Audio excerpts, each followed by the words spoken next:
અમરેલીની પાટીદાર સમાજની નિર્દોષ દીકરી પર થયેલ અત્યાચાર બાબતે આમ આદમી પાર્ટી દ્વારા વિરોધ પ્રદર્શન કરવામાં આવ્યું હતું। વરાછા મિની હીરા બજારથી સરદાર સાહેબની પ્રતિમા સુધી રેલી કાઢી ભૂપેન્દ્રસિંહ ઝાલાનું સરઘસ કાઢવાની માંગ કરવામાં આવી।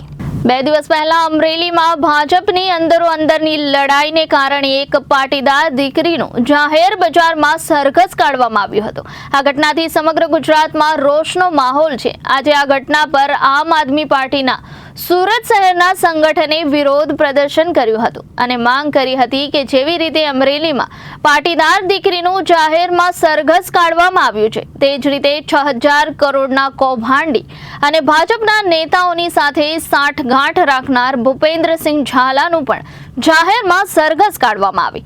આમ આદમી પાર્ટીના પદાધિકારીઓ અને કાર્યકર્તાઓ દ્વારા વરાછાના મિની હીરા બજારથી સરદાર સાહેબની પ્રતિમા સુધી રેલી કાઢીને ભૂપેન્દ્રસિંહ ઝાલાનું સરઘસ કાઢવાની માંગ કરવામાં આવી હતી। આ દરમિયાન પૂર્વ વિપક્ષ નેતા ધર્મેશ ભંડેરી, કોર્પોરેટર મહેશભાઈ અણગણ, વિપુલભાઈ સુહાગિયા, કુંદનબેન કોઠિયા, સેજલબેન માલવિયા, મહિલા પ્રમુખ નીતાબેન પટેલ, નવસારી લોકસભા ઇન્ચાર્જ પંકજ તાયડે, સુરેશ માલવિયા, હરેશભાઈ કોઠિયા, મમતાઝ મુલતાની, ગીતાબેન લિંબાસિયા સહિતના નેતાઓ અને કાર્યકર્તાઓને પોલીસ દ્વારા ડિટેઇન કરવામાં આવ્યા હતા।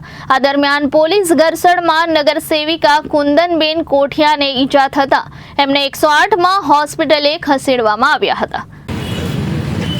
આખા ગુજરાતમાં જાણે કે કાયદાનું શાસન મરી પરવાર્યું હોય।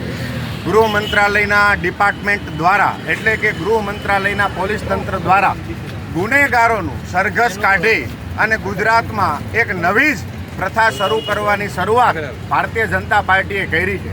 ગુનેગારોનું સરઘસ કાઢવું અને ગુનેગારોના સરઘસની સાથે સાથે નિર્દોષ દીકરી, એક એવી નિર્દોષ દીકરી કે જે પોતે ઓફિસમાં કામ કરતી હતી, એનો કોઈ વાંક નહોતો, એનો સરઘસ કાઢી અને ભારતીય જનતા પાર્ટીએ આ અહિંસામય ગાંધીના ગુજરાતમાં જે પ્રથાની શરૂઆત કરી છે, આમ આદમી પાર્ટી એનો સખત વિરોધ કરે છે।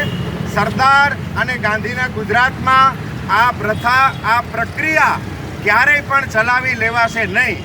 એક સામાન્ય ગરીબ પરિવારની પાટીદાર સમાજની દીકરી કે અન્ય કોઈ પણ સમાજની દીકરી હોય એની સાથે આવી ઘટના થાય એ ભારતીય જનતા પાર્ટી માટે અને આખા ગુજરાત માટે શરમજનક કહેવાય, નામોશીજનક કહેવાય। આમ આદમી પાર્ટી આનો સખત વિરોધ કરે છે।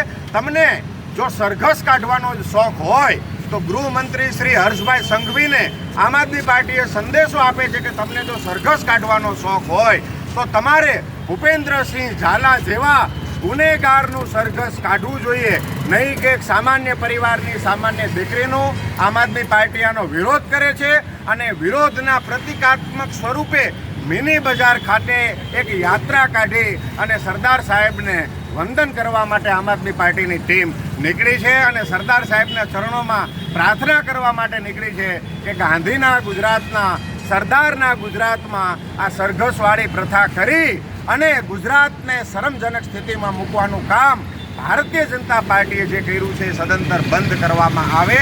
જય હિન્દ, જય જય ગરવી ગુજરાત। Reporter Arvind Rathod, Janadesh news, Surat.